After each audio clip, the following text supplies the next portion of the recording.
Hello ladies and gentlemen, welcome back to the Urban Rider Studio. It is a bit of a different one today in that I'm actually joined by a special guest.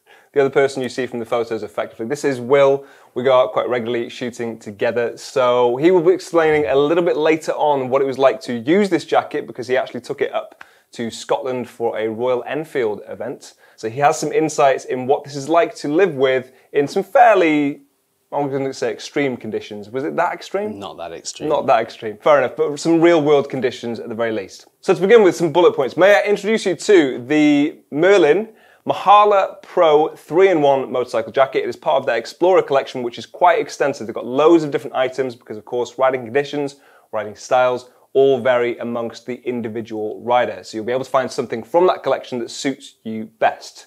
This is probably one of the most versatile things that they've made though, so let me give you some facts about it. Starting with, it is £399.99 as of the making of this video. It's available in either green or black. It has a CE AA certification, comes complete with armour at your elbows, your shoulders, your back and your chest, all included for that price. And being a 3-in-1 jacket, it has a 12-ounce Cordura fabric on the outside for your abrasion resistance. That is also water repellent. You have a waterproof, Resa-Active waterproof membrane on the inside of that, which you can take out, and a thermal liner, which is listed at about 100 grams, so nice and thick and insulating. And that, I think, is about all I can say about the actual statistics of this jacket.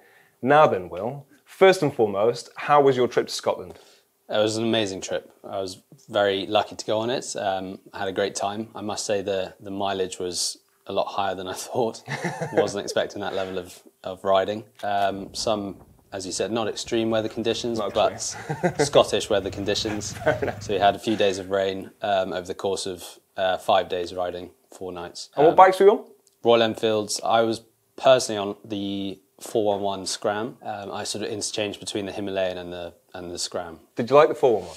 I did. I'd prefer it in sort of urban environments. It's very fun and sort of nippy. You can flick it around, but the Himalayan was a bit more practical. I had all my camera gear, so the boxes on the side, the panniers on the side definitely helps. Okay, so the reason we're here though is to explain your experience of this jacket in particular. So I know, firstly, actually, you didn't manage to take the thermal liner with you. The reason for that is, let's start with the sizing, in fact. For these, in comparison to some of the other products from Merlin, these are noticeably, I would say actually an accurate size. Generally, I would say with Merlin, they size slightly large in that. For a jacket, I typically look best in a small. The medium is a little bit too roomy on me, but this is slightly different because it's got quite a few different layers in there.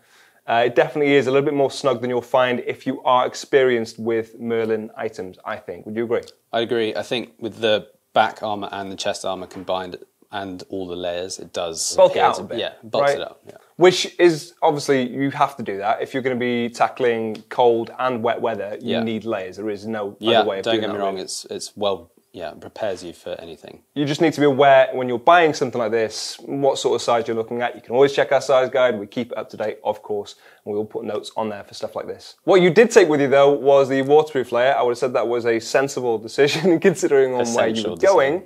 And you got to use that quite extensively on the trip? I did, yes. The thermal layer was just, well, I found it unnecessary. I left London when we were in that peak sort of heat wave. Yeah, so the season makes a big difference. Yeah, and I tried it on in our very hot warehouse, took the thermal liner out, got to Scotland and realised I made a mistake. But the waterproof liner came with me and I was very grateful I had that, to be honest. Sometimes that does a good job. So I think the reason they've gone with multiple layers on this one is because if you go for a waterproof layer, obviously that makes it less breathable. There is no way around that. It can be more breathable than certain other layers or waterproof membranes, but ultimately it's going to be less breathable than a jacket by itself. So I think that's why they've done the multiple layers on this, because you don't know what you're going to be riding in. Exactly. If you need it to tackle warmer climates, you want to take out that waterproofing if you don't need it, and the thermal liner, and then obviously add them as you might require. When it comes to the waterproofing though, that probably does a decent job sometimes as well of insulating you at least a little bit more than you would have been just by itself. Yeah, certainly.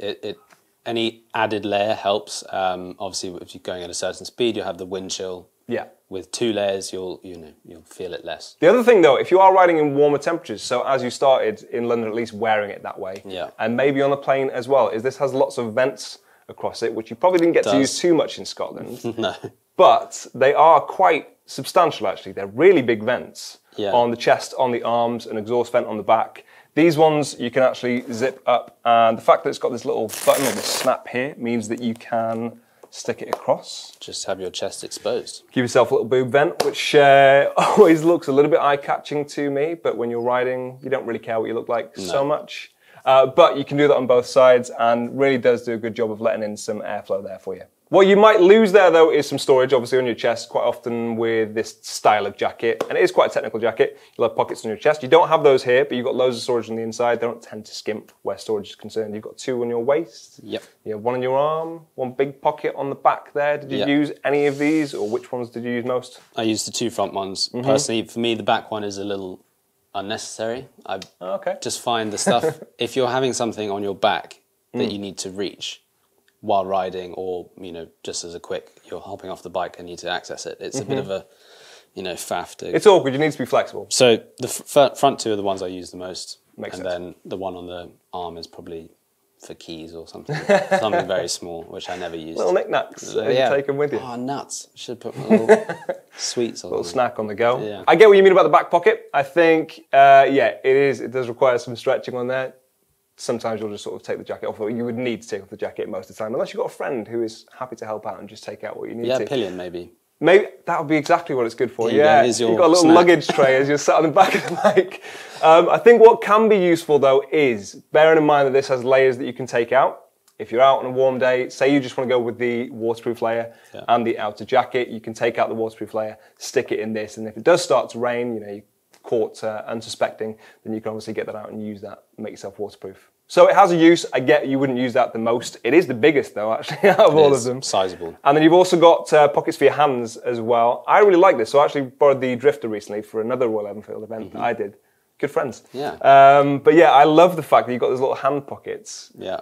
And the fact that it is magnetized as well, because this is something Lawrence points out to me. It's such a small little nitpicky point, but most of them have a zip and it scrapes past your hand. All you want to do is put your hands in. No faff, no zip. Additionally, on the fit, you have adjusters around it, which you can tighten in. I think it's quite good on the biceps, actually. Not a lot of them have adjusters at the top of the arm. No. Do you think those are that useful? I think actually speaking to you, you don't really use those or rate those too much. I do. I don't personally. I found the fit of the jacket you've got already. Thicker arms. Yeah, I do have bigger biceps than you. Yeah. That might be why. That's why. No, I find the fit of the jacket already fairly snug, so I didn't feel the need to have the adjustable arms. Although I can see why they're useful, but for me they were just sort of slightly in the way, especially in the way of those big guns. Yeah. When it comes to the armour then, you are a rider, I think it's fair to say, who travels light on armour. From what I've seen of you. I personally throw in everything I can and bulk myself out. The chest armour, I can't say I've ever ridden with chest armour in, but it's still nice, and especially for this price, you really don't see that sort of inclusion of armour. Often they won't even put in a back armour, so it's nice that you also get that included from D3O. It's good stuff. So I think that's probably all of the features explained. Last few questions for you. What were your favourite parts about the jacket? My favourite parts, probably the sort of usability or the utility factor. Yeah. It's a very technical jacket, and having the option to take out the layers definitely was a good factor for me. Add some versatility to it, right? Versatility, yeah. Awesome, thank you very much for your help. If you want to see this jacket for yourself, check for links in the description. You can see the rest of that range as well. Let us know what you think of it in the comments section. And I will thank Will on your behalf, guys. I know you're thankful to him for testing this out and coming into the studio and talking about it. So thank you very much for that. We will see you soon in some new photos, I am sure. In fact, we're going to go and do that right now, aren't we? Can't wait. Busy day. See you later. Sorry. Just when you pause, I can see the cogs turning. Carry on. You can probably hear them as well. Yeah.